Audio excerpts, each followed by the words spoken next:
Happy Friday Eve. We are live at 5 and we're ready to get your thoughts on the stories that we have today. I'm Natisha Lance here with Cheryl Preheim, and our Chief Meteorologist Chris Holcomb is here to take some of your questions about Hurricane Dorian, which is coming toward the U.S. So let's start today with Popeyes chicken sandwiches. We are still talking about the chicken sandwich war of 2019. Cheryl. But this is part of the story that we've not heard up till now, and that is what the employees at Popeyes have had to go through. A bunch of employees were recently interviewed, and they're talking about 60, 70-hour work weeks, working nonstop.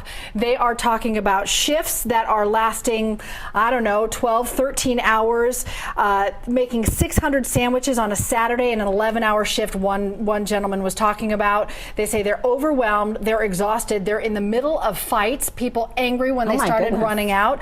They say it's been a dangerous situation because customers were angry when they had to wait too long. So this is another side to this chicken war story we've not heard about, because if you think about some of these employees, some of them are high school students. Many of them are very young, and they're working for minimum wage. You know, it's interesting that you say that, because in the midst of all this hoopla over the chicken wars, there were those conversations and comments that were online where people were advocating for people who work at Popeyes, saying, okay, great, now that you've had the success with the chicken, with the sandwiches, now pay your employees more and treat them better and give them better hours. So it's nice that other people are taking attention. You waited a long time in line. I did. When I went, I waited in line for 20 minutes, and then it took 30 minutes for me to actually get my food. I felt sorry for the employees, and you know, there were people there tempted to get mad at them, but you know, it wasn't their fault, and there was only one register open, and I know those people back in the kitchen were just going crazy trying to get that food out as soon as possible. So I really felt sorry for them, and I think they do deserve a little extra pay because they were working extra hard. Some of the employees said they were dreading going back the next day because they just knew they were going to get this crush of people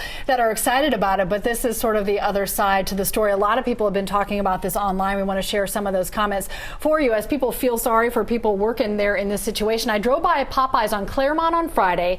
The front car in the drive-thru couldn't get out. Cars in parking spots could not leave. The drive-thru line was backed out onto the road. No one could get anywhere.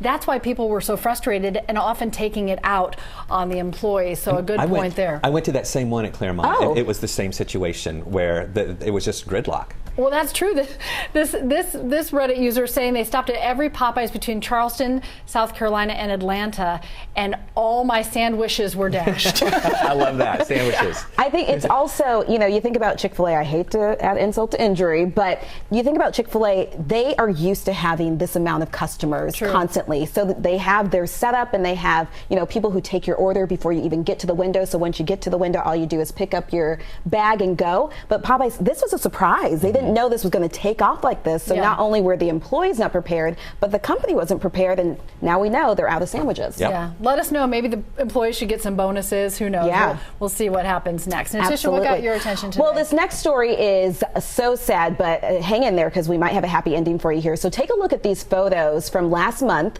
This is when Gwinnett County Sheriff's deputies found a dog locked in a closet of an empty home. They believe he was there for 2 weeks, and somehow this little pup survived. So the owner has since been arrested, well, former owner that is, and we are now learning that the dog is now up for adoption. So the dog is Gwinnett Animal Welfare's Pet of the Week, and they say that they've been working with him, getting to know him, and they will be going through extra screening for any potential adopters, and they've even given him a name. It is Osiris. I hope I'm pronouncing that correctly.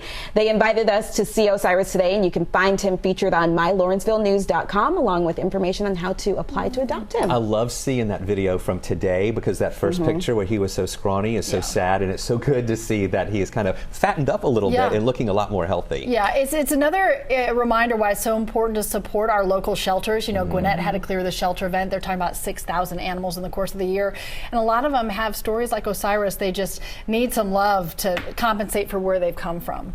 Yeah. So go to the shelters if you're looking for a friend. That's right. It's always the best place to go. So more good news. If you're interested in adopting a new pet, adoption fees are waived for any of the Gwinnett County animals featured on mylawrencevillenews.com. So if you're looking for a dog, they are out there for you. That's good. That's right. All right. You have been busy all week tracking Hurricane Dorian. We're getting a lot of questions about it. You know, this storm is an interesting one to watch. The tracks keep changing a little bit. The intensity is moving up. We see Dorian getting stronger now. Most likely it's going to be a Category 2 storm later on on tonight and then continue to grow. The forecast track is showing this now potentially becoming a Category 4 storm before it makes landfall. One thing that has changed today is that the landfall is going to be delayed just a little bit. We think that it's going to be making landfall in Florida later in the day on Monday. Earlier we were thinking late Sunday into Monday. Now it's later into Monday. But now the big question is, where is this going to go after it makes landfall in Florida? The models have been really showing a really wide range of where it would go.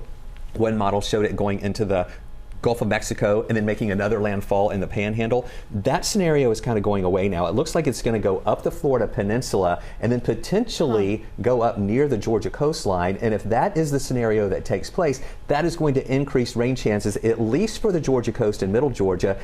But if it stays far enough away, we may not feel many impacts here in the Atlanta area. But you got to know, these tracks change every single day. So you can't see a forecast today and say, oh, Chris said we're fine, because that may totally change tomorrow. Well, talk about timing. I mean, the big question you're getting is about vacation plans, right? You know, Shar asked a question about that very thing as people are making vacation plans. Is Panama City Beach okay for vacation starting Wednesday the 4th through the 14th? I really think they're going to be okay. The system is going to be over to the east of Panama City, so I think the Florida Panhandle is going to be spared, and we won't have to worry about any bad weather then. Now, they may have general showers, you know, just the afternoon showers that pop up, but not the tropical rain or the tropical wind moving into their area based on this latest track that we have right now. All right, we're also seeing a lot of questions about the impact potentially on Atlanta, and for us, usually it's a lot of wind and rain, maybe power outages. Question here from Lori: how much rain will we see in Atlanta and wind? And you know, the good news that we got today, again, if this track stays the same and this system stays over to the east of us, we'll be on what is called the quiet side of the storm, being to the west of the center of the storm, and that means we may not see much activity out of this at all. If this stays closer to the Georgia coastline and moves through southeast Georgia and up the coast through the Carolinas, we'll be on the quiet side of the system, and we may not see much in rain or even wind at all. All right, Chris, I'm so glad you were here today. I know you're so busy, so thanks for taking the time out. Inviting me to the party. Yes, if you have any other questions for Chris, fire them in. We'd love to hear it, or comment about today's stories. You've got a shelter pet story, let us know about that. Or, you know, you can never talk about Popeyes too much, it seems like. Don't forget to subscribe to our YouTube channel. We post weekdays for you, and follow us on our social media pages so that your comments can be part of our show. Have a great day. I think it was Michael we lost power for.